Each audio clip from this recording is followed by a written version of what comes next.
அதுல ஒண்ணுதான் சக்தி ரூபங்கள்.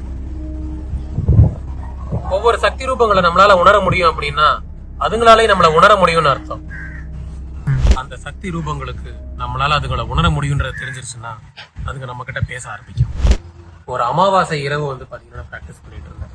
ராத்திரி ஒரு 12 மணி இருக்கும் கரெக்டா. அந்த நேரத்துல ஒரு திடீர்னு சுத்தி பயங்கர அமைதியா இருக்கு. டிங் அப்படின்னு ஒரு ஊசி விழுகிற சத்தம். ஒரு ஊசி நெசமாலே விழுந்து அந்த சத்தம் கேட்காது. காது கிட்ட அந்த ஊசி விழுந்தாதான் பாத்தீங்கன்னா உங்களுக்கு அந்த சத்தம் கேட்கும். அந்த மாதிரி ஒன்று சத்தம் கேட்கும். அந்த ரூம்ல என்னை தவிர வேற யாருமே இல்லை. இது எல்லாமே ஒவ்வொரு சமிக்கைகள். தியானத்தின் போது இந்த சக்தி ரூபங்கள் நம்மளை தொடர்பு கொள்ள ஆரம்பிக்கும். பொதுவாகவே பயிற்சிகளின் போது அறிவுறுத்தப்படுவது என்னன்னா, உங்களுக்கு இந்த மாதிரி எந்த சமிகைகள் வந்தாலும் அதுக்கு யாரும் ரெஸ்பாண்ட் பண்ணாதீங்க அப்படின்னு சொல்றதுதான். முருகன் யோக கலை பயிற்சிகளும் சரி, மாத சிவராத்திரி பயிற்சிகளும் சரி செய்யும் போது நிறைய பேருக்கு இது மாதிரியான இன்டராக்ஷன்ஸ் நிறைய பேர் ஃபீல் பண்ணியிருக்காங்க. திடீர்னு சவுண்டு கேட்கும், அழுகிற சத்தம் கேட்கும், சிலருக்கு சிரிக்கிற சத்தம் கூட கேட்கும், பொருள் உடையிற சத்தம் கேட்கும், ஏதாச்சும் ஒரு கண்ணாடி பொருள் உடையிற மாதிரி, ஒரு ஊசி கீழே விடுற மாதிரி, இந்த மாதிரி சத்தங்கள் நம்மளுக்கு கேட்கும். இதெல்லாம் எதேச்சை அப்படின்னு நம்மளால ஒதுக்க முடியும், அல்லது இதையெல்லாம் இந்த சக்தி ரூபங்களுடைய சமிகைகள் அப்படின்றதையும் நம்மளால சொல்ல முடியும். நம்ம போன வீடியோலயே சொன்னது போல இந்த முனி, இருசி, காட்டேரி இது மாதிரி ஒவ்வொரு தெய்வங்களும் பாத்தீங்கன்னா பேய் இல்ல, இவை எல்லாம் சக்தி ரூபங்கள் அப்படின்னு சொல்லியிருப்போம். சரி, இந்த சக்தி ரூபம்னா என்ன அப்படின்னு கேட்டீங்கன்னா உடனே எல்லாரும் என்ன சொல்லுவாங்கன்னா ஹையர் டைமென்ஷனல் பீயிங்ஸ் அப்படின்னு சொல்லிடுவாங்க. ஹையர் டைமென்ஷன்னா என்ன அப்படிங்கறத முதல்ல நம்ம புரிஞ்சுக்கணும். இப்போ நம்ம எல்லாரும் பாத்தீங்கன்னா ஒரு 3D ஸ்பேஸ்ல இருக்கோம் இல்லையா? நம்ம ஒரு இடத்துல தானே இருக்கோம், ஒரு ஸ்பேஸ்ல தானே நம்ம வாழ்ந்துட்டு இருக்கோம்.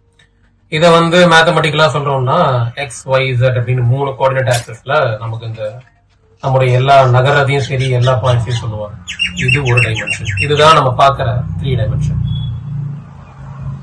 இப்ப இந்த ஹையர் டைமென்ஷன் பீயிங்ஸ் அப்படின்னா அதுக்கு வேற எங்கேயோ ஒரு உலகத்துல இருக்குமா அப்படின்னு கேட்டீங்கன்னா இல்ல. இந்த 3 டைமென்ஷன் இருக்கு இல்லையா, இதே இடத்துல இதே ஸ்பேஸ்ல தான் உங்களுக்கு பாத்தீங்கன்னா இன்னொரு 3 டைமென்ஷன் இருக்கும். அந்த 3 டைமென்ஷன்ல பாத்தீங்கன்னா அதுங்க உலவிட்டு இருக்கும். அதுதான் அதுங்க இருக்கிற இடம். இப்போ இந்த டைமென்ஷனையும் சரி அந்த டைமென்ஷனையும் சரி ஒரு மனிதனால உணர முடியும். He is capable. ஆனா இத சாதாரண இந்த மாதிரியான பொருள் நிலையில நம்மளால உணர முடியாது. இப்போ இந்த 3 டைமென்ஷன்ஸ் இருக்கு. ஹையர் டைமென்ஷன் பீயிங்ஸ் இருக்கக்கூடிய இன்னொரு டைமென்ஷனும் இங்கதான் இருக்கு. தியானத்துல சரியா மனத்தை போக்கஸ் பண்ணோம்னா நம்மளால அந்த ஹையர் டைமென்ஷனையும் ஹையர் டைமென்ஷன் சொல்லப்படுறதையும் நம்மளால உணர முடியும். மெடிடேட் பண்ணும்போது சில நேரம் நம்முடைய அவேர்னஸ், நம்முடைய இந்த சென்சிட்டிவிட்டி பாத்தீங்கன்னா அதிகமாயிட்டே போகும். அந்த நேரத்துல நம்மளால பாத்தீங்கன்னா இந்த மாதிரியான சக்தி ரூபங்களுடைய சமிகைகளை நம்மளால உணர முடியும். சோ இப்போ நான் உட்கார்ந்து இருக்கேன் அப்படின்னா அந்த சக்தி ரூபம் எங்கேயோ உலகத்துல வேற ஏதோ ஒரு உலகத்துல இல்ல, லைட் இயர்ஸ் தாண்டி இல்ல, இங்கேயேதான் பக்கத்துல இருக்கும். என்னால அதை உணர முடியுமா, என்னால அதை சொல்ற சமிகைகளை கேட்க முடியுமா அப்படிங்கிறது மட்டும்தான் இங்கே கேள்வி. அதை ஒரு தக்க பயிற்சியின் மூலமா உடைக்க முடியும். இப்ப இது மாதிரியான சக்தி ரூபங்கள் அல்லது வேற டைமென்ஷன்ல இருக்கக்கூடிய பீயிங்ஸ் எல்லாம் நம்மளோட இன்டராக்ட் பண்ண முடியும் அப்படிங்கறதாலதான் இந்த தியான பயிற்சி அப்படிங்கிற ஒண்ணு ஆரம்பிக்கும் போதே குரு கட்டு, திசை கட்டு, மிருக கட்டு, இந்த மாதிரி பலவிதமான கட்டுகளை போட்டு பிராக்டிஸ் பண்ணுவாங்க. இதே நான் ஒரு சரியான ஆசான் கீழே பாத்தீங்கன்னா பயிற்சி எடுத்துக்கிறேன் அப்படின்னா அந்த ஆசான் பாத்தீங்கன்னா ஒரு காப்பு போட்டு வச்சிருக்காங்க. இது மூலமா அந்த சக்தி ரூபங்கள் டைரக்டா நம்மளை தாக்காது. ஆனா அதனுடைய சமிகைக்கு பாத்தீங்கன்னா நம்ம செவி சாய்க்க கூடாது. எனக்கு ஒரு பெண் அலற மாதிரி இருக்கு, யாரோ ஒருத்தர் அழுதுகிட்டே இருக்கிற மாதிரி இருக்கு, ஒரு பெண் குமுறது போல இருக்கு, ஒரு ஆண் பேசுறது போல இருக்கு, எனக்கு சில மிருகத்தோட ஓசைகள் எல்லாம் கேக்குது அப்படின்னு சொல்லிட்டு இருக்காங்க. நிறைய பேர் சொல்லியிருக்காங்க. அவங்களுக்கு நான் சொல்ற பதில் ஒண்ணுதான், அந்த எந்த சமிகைகளுக்கும் தயவு செஞ்சு ரிப்ளை பண்ணிட்டு அந்த பக்கம் நீங்க அழுகுறாங்களே யாரு அப்படின்னு நீங்க கேட்டீங்கனாலே உங்களுக்கு அங்க ஒரு கான்டாக்ட் ஃபார்ம் ஆயிடுச்சு. அது மூலமா அதுக்கு நம்மளை பாத்தீங்கன்னா தொடர்பு கொள்ள ஆரம்பிக்கும். அதுக்கு நம்ம எனர்ஜிஸை உரியறதா இருக்கட்டும், இல்ல நம்மளை டயர்டாக்குறதா இருக்கட்டும், இந்த மாதிரி நடக்கும். இப்போ இந்த மாதிரி பாத்தீங்கன்னா ஒரு அமானுஷ்ய ஸ்பீஷீஸோட ஒரு கான்டாக்ட் எஸ்டாப்ளிஷ் ஆயிடுச்சு. இவங்களுடைய உயிர் சக்தியெல்லாம் எடுத்துட்டு அதோடைய ட்ராமாவெல்லாம் கொடுத்துட்டு போயிடுச்சு.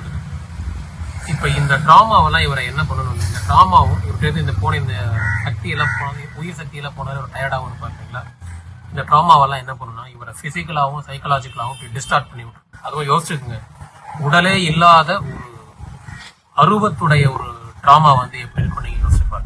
இப்போ இந்த மாதிரி உங்களுக்கு ஒரு கான்டாக்ட் எஸ்டாப்ளிஷ் ஆயிடுச்சு அப்படின்னா அது என்ன பண்ணுன்னா அதுங்களுக்கு இருக்கிற இந்த வலி, அந்த சக்தி ரூபத்துக்கு இருக்கிற அந்த வலி, வேதனை, அதனுடைய துக்கம், நிறைவேறாத ஆசைகள், இதெல்லாம் வந்து பாத்தீங்கன்னா அதெல்லாம் உங்களுக்கு வர ஆரம்பிக்கும். அது உங்களுடைய உயிர் சக்தி எடுத்துட்டு அது போயிடும். அதுகள்ட்ட இருந்து வந்த இந்த வலி, வேதனை, துக்கம் இதெல்லாம் தான் வந்து பாத்தீங்கன்னா நம்மளை போட்டு வாட்ட ஆரம்பிக்கும். அமானுஷ்யங்களால பாதிக்கப்பட்டவங்களுக்கும் ஒரு சைக்கலாஜிக்கலி டிஸ்டர்ப் ஆன ஒரு மனிதருக்கும் ஒரு சேர்ந்த ஒரு சிமிலரான சிம்டம்ஸை பார்க்க முடியறதுக்கு காரணம் இதுதான். ரெண்டுமே ட்ராமாவால வந்ததுதான். யாருடைய ட்ராமாங்கிறத பொறுத்தான் இங்க இருக்கு. மனநல மருத்துவமனைகள் வர காலகட்டத்துக்கு முன்னாடி யோசிச்சு பாருங்களேன். இந்த தமிழகத்துக்கு, இந்தியாவுக்கு மனநல மருத்துவமனைகள் இல்லாத காலகட்டத்தில் வந்து எப்படி இருக்குன்னா, இந்த மாதிரியான ஒவ்வொரு சக்தி ரூபங்கள் வந்து யாரையாச்சும் தாக்கியிருக்குன்னா அவங்களுடைய குணாதிசயங்கள் எப்படி மாறுது அப்படிங்கிறது பொறுத்து தான். இது எரிசி தாக்கியிருக்கு, இது காட்டேரி தாக்கியிருக்கு, இது முனி தாக்கியிருக்கு, கருப்பு பிடிச்சிருக்கு, முனி பிடிச்சிருக்கு அப்படின்னு சொல்லி பிரிக்க ஆரம்பிச்சாங்க இந்த ட்ரேட்ஸை வச்சு. அப்படியே இது வந்து பார்த்தீங்கன்னா மருத்துவமனைகள் வர வர காலப்போக்கில் வந்து பார்த்தீங்கன்னா இந்த நாலேஜ் பேஸ் அப்படிங்கிறது காணாமல் போயிடுச்சு. ஒரு 100 வருஷம் 200 வருஷத்துக்கு முன்னாடி ஒரு பேய் பிடித்தவரின் குணாதிசயமாக பார்க்கப்பட்ட சில ட்ரெய்ட்ஸ் வந்து பார்த்தீங்கன்னா இப்போ சாதாரணமாக எல்லா மனுஷங்களுக்குள்ளேயும் இருக்கும். இந்த மாதிரி நிறைய ட்ரெய்ட்ஸ் இருக்கும். அதாவது நார்மலைஸ் பண்ணப்பட்ட ட்ரெய்ட்ஸ் நிறைய இருக்கும். இதெல்லாமே வந்து அப்போ எனக்கு வந்து ஏதோ ஒரு எனர்ஜி என்னை இம்பாக்ட் பண்ணியிருக்கா, என்னை பாதிச்சிருக்கா அப்படின்னு கேட்டிங்கன்னா இருக்கலாம். அப்படி இல்லைன்னா உங்களோட எனர்ஜிஸ் எல்லாம் நம்மளுடைய லைஃப் ஸ்டைல் ஆக்டிவிட்டீஸ்னால டிஸ்டார்ட் ஆகிருக்கும். அப்போவும் அதே குணாதிசயம் உங்களால் வந்து பார்த்தீங்கன்னா இந்த மாதிரி சின்ன சின்ன இடங்களில் பார்க்க முடியும். ஸோ இந்த மனோ தத்துவ ரீதியான பிரச்சனைகள், உடல் கோளாறுகள், இது எல்லாமே உடலுடைய இந்த சமநிலை, உடலோட இந்த எனர்ஜி ஃபார்ம்ஸில், எனர்ஜி பாடியில் வரக்கூடிய பாதிப்புகளாக கருதலாம். ஸோ இந்த தியான பயிற்சியில இருக்கும்போது நம்மளை இந்த சக்தி ரூபங்களோ இல்லை இந்த அமானுஷ்ய பீயிங்ஸோ நம்மளை வந்து பார்த்தீங்கன்னா இம்சை பண்ணாமல், இன்ஃப்ளூயன்ஸ் பண்ணாமல் இருக்கிறதுக்காக சில விதிமுறைகள் இருக்கு. அது என்ன அப்படிங்கிறத நான் உங்களுக்கு வீடியோ லாஸ்ட்ல சொல்றேன். இன்னொன்று, பலரும் என்கிட்ட அதிகமாக கேட்டிருந்த ஒரு கேள்வி என்னன்னு பார்த்தீங்கன்னா, இந்த மாந்திரிகத்திலிருந்து தற்காத்துக் கொள்வது. ஸோ இந்த மாந்திரிகம் வந்து நமக்கு ஒருத்தவங்க யாராச்சும் வச்சிருக்காங்க, ஏவல், பில்லி, சூனி ஏதாச்சும் வச்சிருக்காங்க அப்படிங்கிறதே நமக்கு வந்து அவ்வளவு எளிமையா கண்டுபிடிக்க முடியாது, நம்மளால கண்டுபிடிக்க முடியாது. ஒரு ப்ரிவென்டிவ் மெஷர்ஸ் மட்டும்தான் என்னால் இப்போ சொல்ல முடியும். உங்களுடைய குலதெய்வம் யாரு எதுங்கிறத ஸோ எல்லாருக்கும் சொல்றதை நிறுத்துங்க. இப்போ குலதெய்வம் எதுங்கிறத தெரிஞ்சிருச்சுனாலே அட்டு போட்டு ஏவல், பில்லி, சூனியங்களும் உங்க மேல ஏவி விட்டுறதுக்கு வாய்ப்பு இருக்கு. அதனால உங்க குலதெய்வம் யாரு, என்னது, எங்க இருக்கு அப்படிங்கிறத சொல்லாதீங்க. தேவையில்லாம பகிர்ந்துக்காதீங்க யாரு கூட. ரெண்டாவது, உங்களுடைய ஜாதக கட்டம். உங்களோட 7வது, 8வது, 9வது வீட்டுல என்ன இருக்கு, உங்களுடைய 6வது வீட்டுல என்ன இருக்கு, உங்களுக்கு எந்த தோஷம் இருக்கு, இதை வச்சே நீங்க எந்த நேரத்துல, எந்த நட்சத்திரத்துல, எந்த ராசி, எந்த அதிபதி இருக்கும்போது நீங்க வீக்கா இருப்பீங்கன்றதை பார்த்துட்டு அந்த நேரத்துல உங்களை அந்த வல்னரபிலிட்டியை வச்சு உங்களை வந்து பாத்தீங்கன்னா இந்த மாதிரி எனர்ஜிஸை ஏவி விட்டு அட்டாக் பண்றதுக்கு இது ஒரு யூஷுவல் மோடஸ் ஆப்பரண்டி, எம்ஓ. ஸோ உங்களுடைய ஜாதக கட்டத்தையும் தேவையில்லாம யாருக்கும் கட்டுறது நிறுத்துங்க. சாயந்தரம் 4 மணிக்கு மேல இடியே விழுந்தாலும் சரி, யாரு கையில இருந்தோ எலுமிச்சை, மிளகு, உப்பு, இது மாதிரி எந்த பொருளையும் கைகள்ல வாங்கிடாதீங்க. ஏன்னா இது மாதிரி இன்னும் நிறைய பொருட்கள் இருக்கு. இந்த 4 வந்து பொதுவா பிரதானமான விஷயங்கள். இந்த 4 பொருட்கள்லயும் வந்து பாத்தீங்கன்னா இதுகளுக்கு என்ன ஒரு கேப்பபிலிட்டி இருக்குன்னா, இதுங்களுக்குள்ள நம்மளால ஒரு எனர்ஜியை ஸ்டோர் பண்ணி வைக்கவும் முடியும், அது தேவையான நேரத்துல அதை வந்து வெளிப்படுத்த வைக்கவும் முடியும். இது மூலமாகவும் வந்து பாத்தீங்கன்னா இந்த மாதிரியான ஏவல்கள் நடக்கிறதுக்கு வாய்ப்பு இருக்கு. இப்போ நம்ம வந்து பாத்தீங்கன்னா அனைவரும் எதிர்பார்த்திருந்த தியான பயிற்சிகள் செய்யும் போது செய்ய வேண்டிய ப்ரொடெக்டிவ் மெஷர்ஸ், அதாவது தற்காப்பு வழிகளை வந்து நம்ம பார்க்கலாம்.